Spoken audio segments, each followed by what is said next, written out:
Padre, te damos las gracias, Señor, porque nos debe estar aquí, papá. Te damos las gracias porque podemos reunirnos como un cuerpo, papá, y podemos abrir tu palabra, podemos leerla, podemos aprender de ella, podemos escuchar lo que tú tienes para decirnos, Señor. Te pedimos en esta hora, creo que está por compartirse, sea de edificación para cada uno de los que estamos aquí, papá, que podamos aprender, que podamos estar atentos, que nuestra mente y nuestro corazón sean transformados por medio del poder de tu Espíritu, Señor. Te lo pedimos en el nombre de Cristo Jesús. Amén. Pueden sentarse.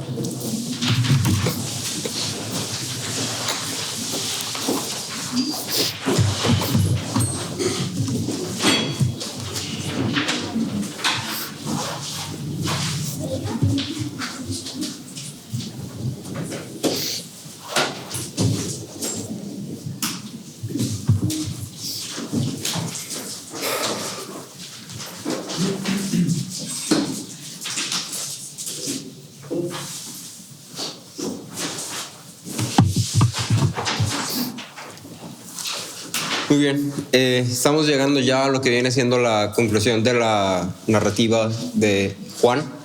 Para este punto y el capítulo 20 es el último capítulo del Evangelio de Juan que está contando de lo que hizo Jesús. El capítulo 21 es el epílogo y básicamente es el cierre del libro. Entonces hasta aquí llega todo el relato, todo el testimonio de Juan como alguien que vio a Jesús. ¿Sí? Hay algo muy interesante dentro de todo esto y es que ahora hay un enfoque muy grande en lo que viene siendo el testimonio de las personas. En la reunión pasada, en la porción que estudiamos, no sé si recuerdan que veíamos sobre los primeros 3 testigos de la resurrección. Veíamos que era María, que era Juan y que era Pedro. Y hablábamos de esos 3 testigos. Y ahora estamos viendo cómo se extiende, ahora sí que el testimonio de la resurrección, ahora con el resto de los discípulos y con Tomás. En la narrativa hay una idea presente que me pareció muy interesante y es la idea de el miedo. El miedo es definido como la sensación de angustia provocada por la presencia de un peligro real o imaginario. El miedo es una sensación de angustia provocada por la presencia de un peligro real o imaginario.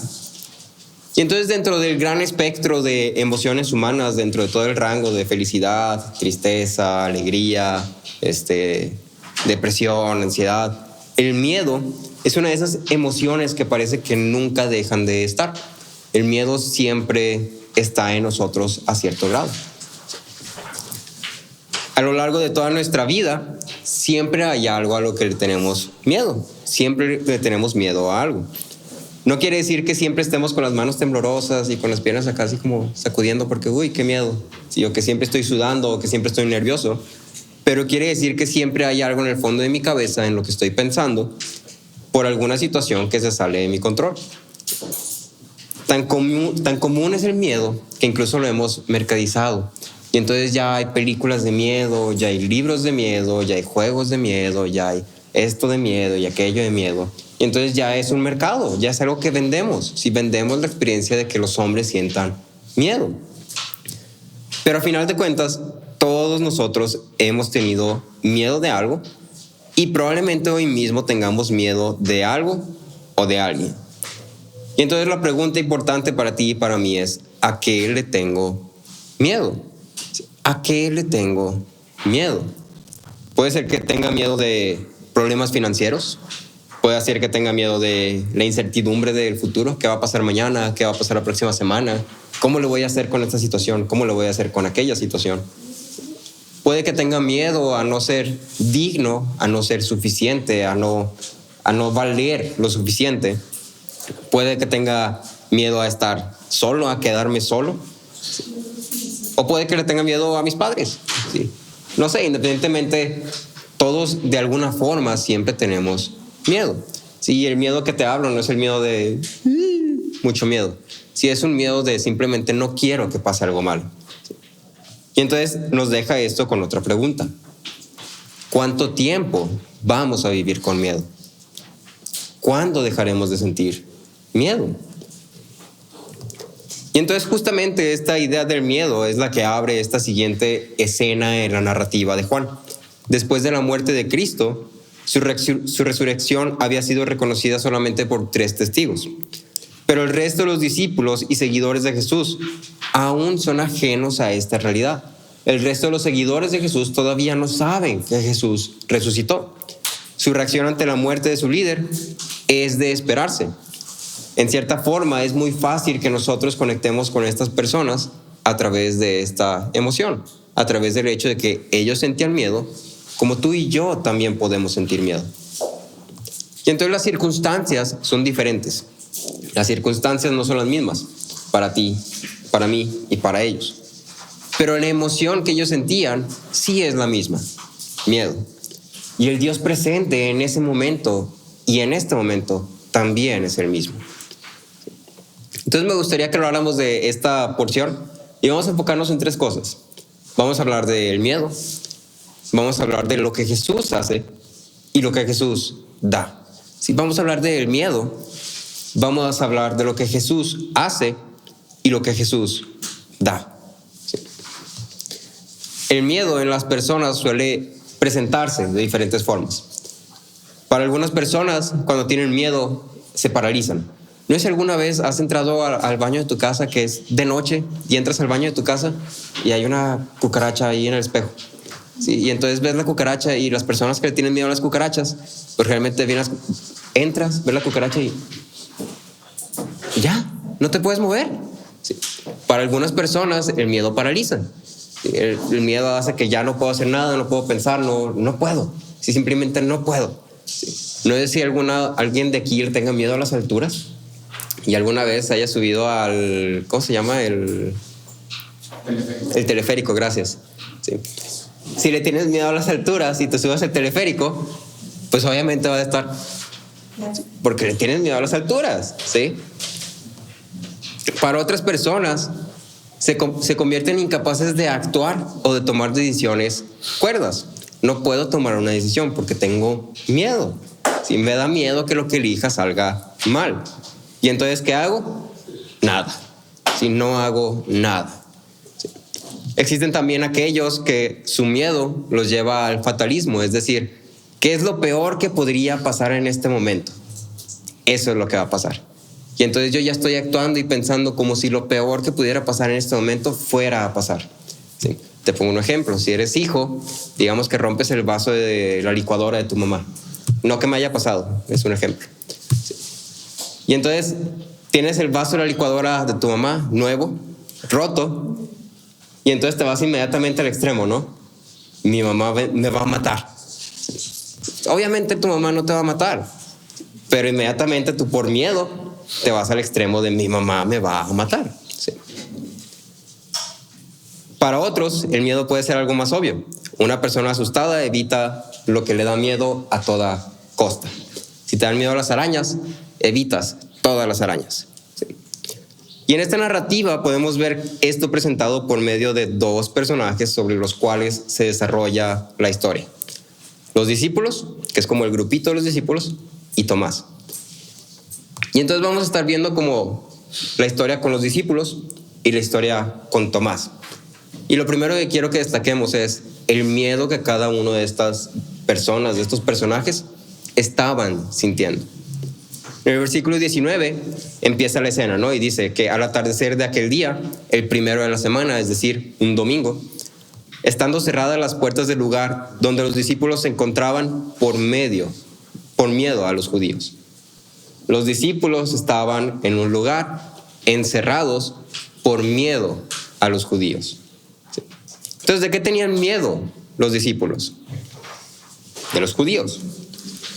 La escena abre con los discípulos en el primer acto.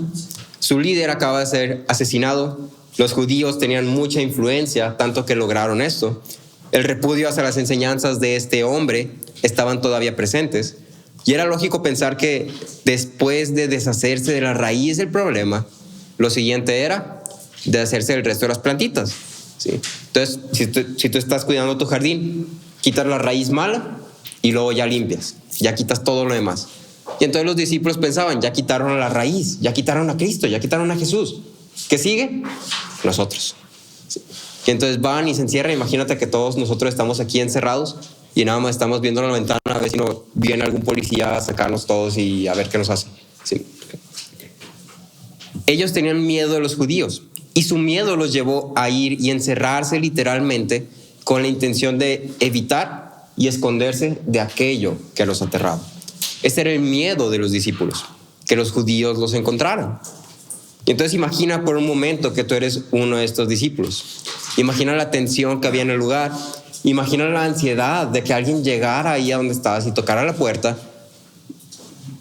Pues probablemente iban a ser los soldados. ¿Sí? No creo que alguien fuera a llegar ahí a tocar nada más a vender pan. ¿Sí? ¿Quién no tendría miedo en una situación así? Los discípulos tenían miedo de los judíos. Después pasamos a nuestro otro personaje, que es Tomás. En el versículo 24 y 25 leemos que dice: Tomás, uno de los 12, llamado el Dídimo, no estaba con ellos cuando Jesús vino. Entonces los otros discípulos le decían: hemos visto al Señor. Pero él les dijo: si no veo sus manos la señal de los clavos, y meto el dedo en el lugar de los clavos, y pongo la mano en su costado, no creeré.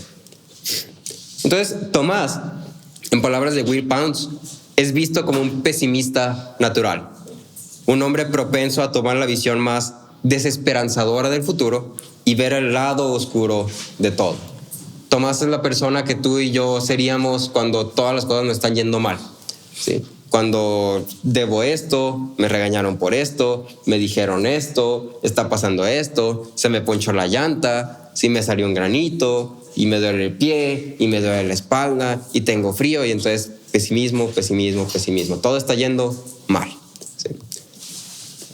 A pesar de esto, sería muy injusto considerar a Tomás nada más como una persona así. Entonces, ciertamente, este es el punto más superficial de Tomás, pero poniendo atención a lo que Juan nos ha contado de él, nos vamos a dar cuenta que en muchos sentidos, Tomás es un hombre racional. Lo primero que podemos ver es que Tomás era un hombre dispuesto a darlo todo. Si recuerdas en Juan 11, cuando Jesús va a ver a Lázaro, Tomás está totalmente dispuesto y preparado para seguir a Jesús, convencido de que iba a morir a manos de los judíos. En Juan 11:16 leemos que dice: Tomás dijo entonces a sus condiscípulos: ¿vamos nosotros también con Jesús para morir con él? Otra vez, Tomás era muy fatalista, era muy pesimista. ¿Sí? Tomás no tenía esperanza. Tomás dijo: vamos y vamos a morir. Pero Tomás dijo: vamos. ¿Sí? Vamos con Jesús. Y vamos a morir, pero vamos. ¿Sí? Tomás era un hombre dispuesto a darlo todo. Lo segundo que podemos ver de Tomás es que Tomás era un hombre que buscaba entender. En Juan 14 vemos que Jesús estaba dando este discurso de despedida, ¿no? Y hay muchas verdades que Jesús está dando, pero que los discípulos no entienden, porque son verdades difíciles. Está hablando del reino, está hablando del cielo, está hablando de otra vida. Y para los discípulos estos simplemente son conceptos difíciles, no se entienden. Pero en Juan 14:5 vemos que Tomás dice: Señor, si no sabemos a dónde vas, ¿cómo vamos a conocer el camino? Otra vez, Tomás necesitaba saber para poder seguir. No es que Tomás estuviera indispuesto, no es que Tomás estuviera cerrado a la idea, simplemente que Tomás necesitaba saber para poder seguir. No era una cuestión de indisposición, era una cuestión de razón. Tomás estaba listo para seguir a Jesús, pero necesitaba conocer el camino para hacerlo. Entonces, estas dos características de Tomás son reevidenciadas al momento de que la resurrección de Jesús es anunciada. No es que Tomás esté cerrado a la idea de que Jesús hubiera resucitado, es que Tomás necesitaba estar seguro. Necesitaba ver para creer. Entonces, el miedo de Tomás es evidenciado por su incredulidad. La muerte de su maestro lo llevó inmediatamente a ver la realidad con un tinte gris y sin esperanza. Murió Jesús y lo que Tomás hace es aislarse, separarse, irse él solo a estar solo. ¿Sí? Y entonces en esta soledad en la que él está solamente pensando cosas pesimistas, tristes, fatalistas. ¿Sí? Que es lo peor que pudo haber pasado.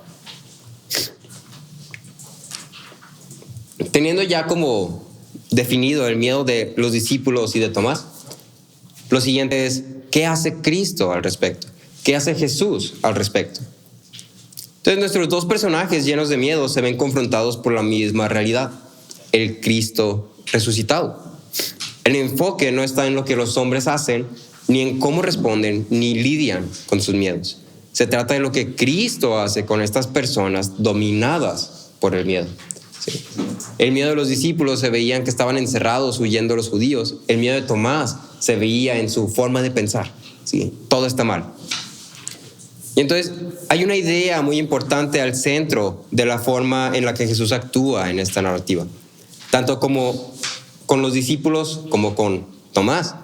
Jesús se aparece ante ellos.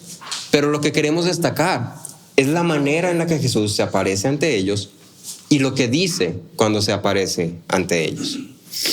Con los discípulos, Jesús se aparece ante ellos de forma literal. Sí, literalmente se aparece con ellos. En el versículo 19 al 21 leemos que dice: Jesús vino y se puso en medio de ellos. Sí, entonces estaban los discípulos encerrados y lo dice: Jesús vino y se puso en medio de ellos y les dijo: paz a ustedes. Diciendo esto, les mostró las manos y el costado. Entonces los discípulos se regocijaron al ver al Señor. Jesús les dijo otra vez: paz a ustedes. Como el Padre me ha enviado, así también yo los envío. En el caso de los discípulos, Juan cuenta que Jesús llegó a un lugar donde los discípulos estaban encerrados otra vez y se puso en medio de ellos. Lo destacable de esto es que nunca dice que Jesús haya tocado la puerta. Nunca dice que Jesús haya entrado por la puerta. Nunca dice que Jesús llegó y tocó el timbre y les preguntó: soy Jesús, ábranme. Dice que Jesús vino y se puso en medio de ellos. Ahora, esto es algo que no podemos explicar del todo. Juan no nos da detalles, no se preocupa por darnos detalles, no son relevantes. Más adelante en Corintios vemos que Pablo también está hablando sobre el cuerpo resucitado. Y Pablo también dice: este es un misterio, no lo entendemos, pero simplemente tú y yo debemos de saber que funciona de una forma inexplicable para nosotros. Sí. Lo que tú y yo necesitamos entender es que aún con las puertas cerradas, Jesús vino y se puso en medio de sus discípulos. Después pasamos con Tomás. Con Tomás fue algo un poco más figurativo, fue algo diferente. Con Tomás dice, versículo 26, 8 días después, los discípulos estaban otra vez dentro y Tomás con ellos. Estando las puertas cerradas, Jesús vino y se puso en medio de ellos, otra vez. Y dijo: paz a ustedes. Luego dijo a Tomás: acerca aquí tu dedo y mira mis manos, extiende aquí tu mano y métela en mi costado. No seas incrédulo, sino creyente. En el caso de Tomás, la circunstancia de este hombre era un poco distinta, pero las acciones de Jesús siguen siendo fundamentalmente las mismas. En el caso de Tomás, no eran las puertas lo que estaba cerrado. En el caso de Tomás, lo que estaba cerrada era su razón. Su mente estaba cerrada. Pudiéramos decir que la puerta a su razonamiento estaba cerrada. La solución que Jesús proveyó fue exactamente la misma. Vino a él y se puso en medio. Se hizo evidente de tal forma que no había forma de negar que ese era Jesús, que había resucitado. Y entonces, tanto con los discípulos encerrados como con Tomás en negación, Jesús se presenta sin pedir permisos ni presentar peticiones. Dios hace lo que le place. Y le plació darse a conocer a estos hombres. Y esto a ti y a mí nos deja una gran lección: que no hay lugar ni profundidad de nuestro ser a las cuales Jesús no pueda llegar. No hay ningún lugar literalmente, ni ningún lugar figurativamente, ni ninguna profundidad de tu ser a la que Jesús no pueda llegar. Entonces, sea que tengamos miedo al mundo como los discípulos, o sea que seamos fatalistas y de mente cerrada como Tomás, sea algo interno o sea una circunstancia externa, sea algo grande o sea algo pequeño, no hay nada que pueda impedir que Jesús entre. John Piper decía: es una maravilla curativa contemplar que todas las capas complejas de tu vida, que ni tú ni nadie más pueden entender, son territorio familiar para Él. Todas las capas, lo más complicado de tu vida, lo más complicado de tu ser, la parte de ti que tú dices: es que soy una persona bien difícil, Es que soy una persona bien complicada. Es que yo me fastidiaría a mí mismo. Todas esas partes para Jesús son territorio familiar. ¿Sí? Si es que te enojas mucho, si es que lloras mucho, si es que eres una persona obstinada y testaruda, si es que eres una persona muy envidiosa, ¿sí? No hay ninguna profundidad de tu ser que Jesús no pueda llegar. ¿Sí? Me gustaba mucho la historia de C.S. Lewis. C.S. Lewis era una persona racional también, era una persona muy pensativa, muy racional. Entonces C.S. Lewis estaba negado a creer en Dios. Estaba negado a creer en Dios, porque él decía, el mundo no puede ser gobernado por un ser así. Pero entonces él mismo dice en su biografía, dice, debes imaginarme solo en esa habitación en Magdalena, noche tras noche, sintiendo cada vez que mi mente se levantaba, incluso por un segundo en mi trabajo, el acercamiento constante e implacable de aquel a quien tan fervientemente deseaba no conocer. Él decía, yo no quería conocer a Dios. Yo estaba rechazado, estaba negado a la idea de Dios. Pero luego dice, esa noche admití que Dios era Dios, me arrodillé y oré. Tal vez esa noche, el más abatido y reacio convertido en toda Inglaterra. ¿Sí? C.S. Lewis era conocido por ser una persona muy filosófica, muy racional, muy pensativa. Y entonces en toda esa razón, él no quería creer en Dios. Pero vemos lo mismo. Jesús viene y se pone en medio de él.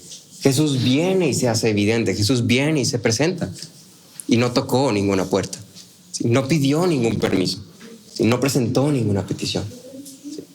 Jesús vino y lo convenció. Básicamente le dijo lo mismo que a Tomás. No seas incrédulo, sino creyente. ¿Qué significa esto para nosotros? Entonces te hacía la pregunta, ¿a qué temes? Y espero que puedas haber llegado a una respuesta personal y una respuesta real. Yo hubiera puesto, le tengo miedo a los ovnis, pero esa es una respuesta superficial.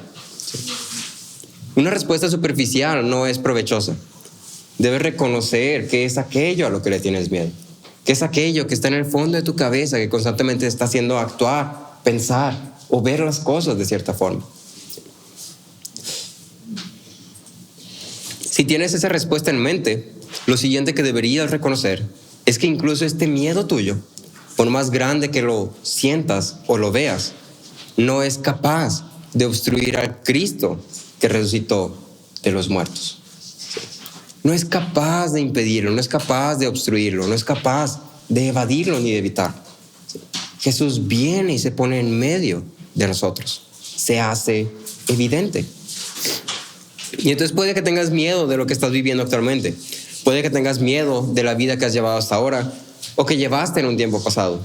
Puede que tengas miedo de no estoy cumpliendo, no estoy viviendo como debería vivir, no soy digno.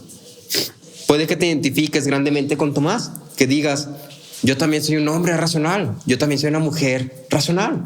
¿Sí? Necesito tener la seguridad, necesito tener la certeza. Sea cual sea tu miedo o incertidumbre, la verdad es que Cristo ha resucitado y que Él puede llegar a las partes más profundas de nuestro ser y presentarse como el Hijo de Dios que vino a salvar al mundo. Habíamos dicho que lo más destacable que Jesús hace eran dos cosas: el cómo viene y se presenta y lo que dice. Y entonces ya tenemos en claro que Jesús viene y se pone en medio y no toca ninguna puerta, no pide ningún permiso, como dice el pastor Aarón, ¿no? Dios no es un caballero. ¿Sí? Dios no es un caballero en el sentido de que viene y te pide permiso y te pregunta, ¿sí? Isaías dice que Dios hace lo que quiere. ¿Sí? Dios hace lo que quiere. Y lo que Él quiere se hace. Y entonces ahora lo que queremos prestar atención es lo que Jesús dice. Si te das cuenta, cuando Jesús llega y se presenta ante los discípulos, ambas veces repite la misma cosa: paz a ustedes. ¿Sí? Y esta palabra, esta frase la repite 3 veces. ¿Sí? Paz a ustedes. Y es interesante, ¿no? Esta es la primera ocasión registrada en el libro de Juan donde Jesús utiliza este saludo. La primera vez que Jesús saluda diciendo, paz a ustedes. Previo a esto, la única mención de paz que hemos visto es en el discurso de despedida. En Juan 14, el versículo 27, leemos que dice, la paz les dejo, mi paz les doy. No se las doy a ustedes como el mundo la da. No se turbe nuestro corazón, ni tenga miedo. Esta es la única mención de paz que hemos visto hasta ahorita en el libro de Juan. Pero entonces hay conexiones claras entre la paz que está Jesús mencionando aquí y la paz que está saludando aquí. Ambas menciones de paz son un antídoto para el miedo. En Juan 14, Jesús le dice, mi paz les doy, no se turbe vuestro corazón ni tenga miedo. La paz es un antídoto para el miedo. Y en Juan 20, aquí donde estamos, los discípulos tenían miedo. Y entonces llega Jesús y les predica paz. No tengan miedo. La paz sea con ustedes. La paz mencionada en Juan 14 es durante el discurso de despedida, el discurso que está apuntando constantemente al hecho de que Jesús iba a morir. Al hecho de que Jesús iba a morir, iba a irse por un tiempo y luego iba a regresar. Y la declaración de paz que Jesús repite enfáticamente después de la crucifixión y resurrección está ligada a todo esto. Y entonces todo esto nos apunta a una sola idea. En la cruz, Cristo ha conseguido restablecer la paz. En la cruz, Cristo ha conseguido restablecer la paz.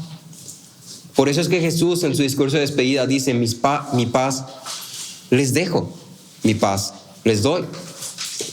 Y por eso es que ahora, después de la cruz, Cristo viene y les dice, paz sea a ustedes. Porque ahora puede decirlo. Ahora está en todo su derecho y su libertad de decir esto. Porque ahora Él mismo ha comprado esta paz. ¿Cuál paz? La paz entre Dios y los hombres. La paz entre el Creador y sus criaturas. La paz original. La paz que fue en un tiempo exclusiva entre el Hijo, el Padre y el Espíritu Santo. La paz que los hombres no podían disfrutar. En Efesios 2, te leo algunos tramitos del versículo 14, 16 y 18. Efesios 2, 14, 16 y 18. Dice, porque Él mismo es nuestra paz, habiendo dado muerte en la cruz a la enemistad, porque por medio de Cristo los unos y los otros tenemos nuestra entrada al Padre en un mismo espíritu. Cristo mismo es nuestra paz. La paz entre Dios y los hombres en la cruz fue restaurada. En la cruz, Cristo restaura esta paz entre Dios y su pueblo.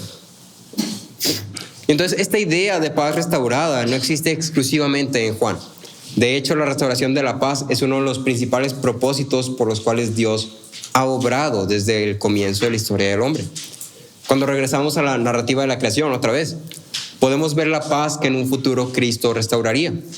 En el comienzo, la paz no había sido quebrantada. En el comienzo había paz. En el principio estaba esta paz que Jesús restauró.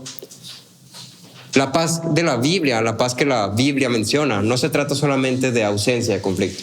No se trata solamente de que no estamos peleados tú y yo. Un comentarista decía, la paz expresa integridad, bendición y plenitud, ejemplificada por la perfección de la creación de Dios, las relaciones armoniosas de Dios y sus criaturas, y de las criaturas de Dios entre sí. La paz abarca toda la armonía de la creación. ¿Sí? La paz de la Biblia abarca toda la armonía de la creación. ¿Sí? En palabras simples, la paz y la perfección van de la mano. La perfección implica que hay paz. Sin paz no hay perfección. Y entonces en el principio la creación de Dios era perfecta, o sea que había paz. Pero uno de estos días una terrible tragedia ocurrió. Uno de los días cuando el hombre escucha a Dios acercarse, el Dios donde se supone que está en armonía con, la armonía es reemplazada por miedo. ¿Sí? La paz había sido quebrantada. ¿Sí? El miedo y la paz son opuestos. En Génesis 3:8 leemos que dice: y oyeron al Señor Dios que se paseaba en el huerto al fresco del día.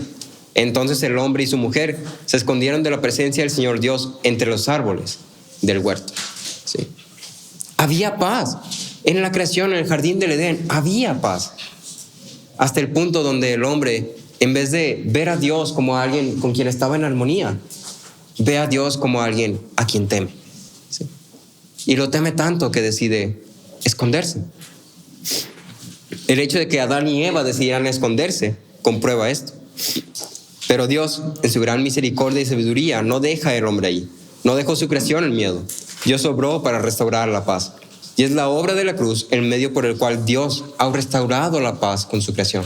Es por medio de la muerte de Cristo en la cruz que la paz ha sido restablecida. Es la obra de la cruz por la cual tú y yo podemos ser partícipes también de esta paz. Es por medio de Cristo y su obra, por medio de la fe en Él, que las palabras paz a ustedes tienen valor. En Romanos 5:1 leemos que dice: por tanto, habiendo sido justificados por la fe, tenemos paz para con Dios por medio de nuestro Señor Jesucristo. La paz que tú y yo podemos disfrutar para con Dios es por medio de la obra de Cristo. Juan es un hombre que se ha preocupado todo este tiempo por una sola cosa: que las personas que están leyendo este libro crean que Jesús es el Hijo de Dios. Que las personas que están leyendo este libro crean que Cristo murió y resucitó. Y que crean que a través de la fe en Él podemos recuperar esta paz. La paz puede ser restablecida entre nosotros y Dios. ¿Sí? Los versículos 30 y 31 del capítulo 20 dicen: muchas otras señales hizo también Jesús en presencia de sus discípulos, que no están escritas en este libro. Pero estas se han escrito para que ustedes crean que Jesús es el Cristo, el Hijo de Dios, y para que al creer tengan vida en su nombre. Juan cierra su libro dejando claro su propósito. Los personajes que hasta este punto hemos visto son personajes que son reales, que tú y yo podemos conectar con. Tú y yo podemos conectar con Tomás como una persona racional. Podemos conectar con los discípulos como personas que tienen miedo. Podemos conectar con María como una persona que a veces no podía ver las cosas frente a ella. Podemos conectar con Nicodemo, podemos conectar con José de Arimatea. ¿Sí? Son personas con las que tú y yo podemos relacionarnos. Todos nosotros tenemos miedo de algo. Todos nosotros tenemos una razón por la cual no creemos. Pero todos nosotros también tenemos la misma invitación y la misma solución a este estado de nuestro corazón. Todos nosotros podemos decir junto con los testigos de la resurrección: hemos visto al Señor. Sí.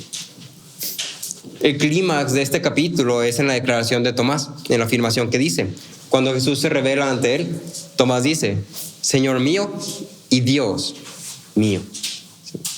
Y estas son las dos cosas que tú y yo deberíamos reconocer: Señor mío y Dios mío. Jesús es Dios y Jesús es nuestro Señor. Dependemos total y completamente de Él para nuestra vida. En primera de Juan 1, versículos 1 al 3, leemos que dice: lo que existía desde el principio, lo que hemos oído, lo que hemos visto con nuestros propios ojos, lo que hemos contemplado, lo que han tocado nuestras manos. Esto escribimos acerca del verbo de vida.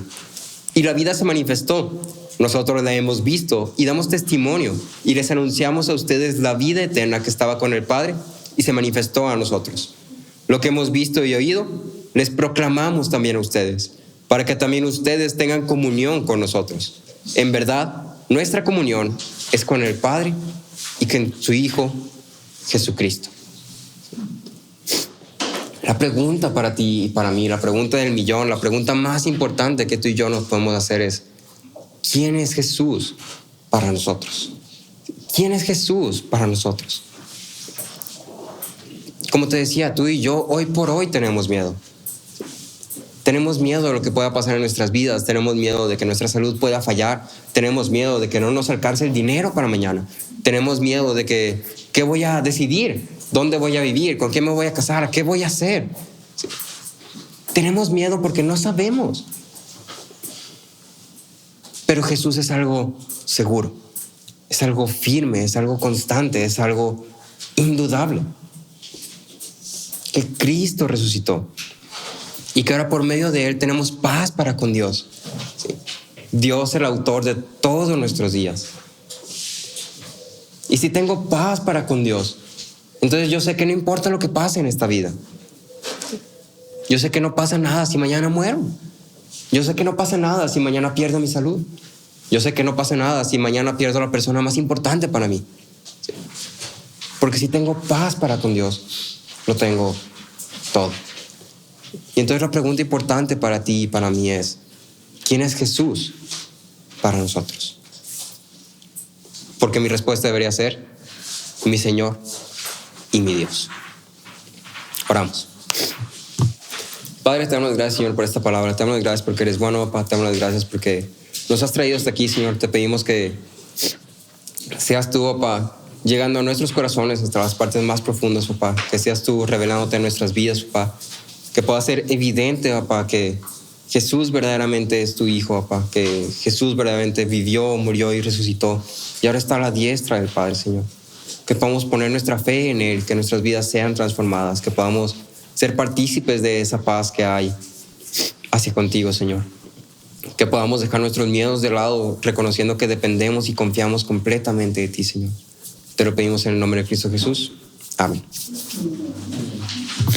Muy bien. Abro el espacio para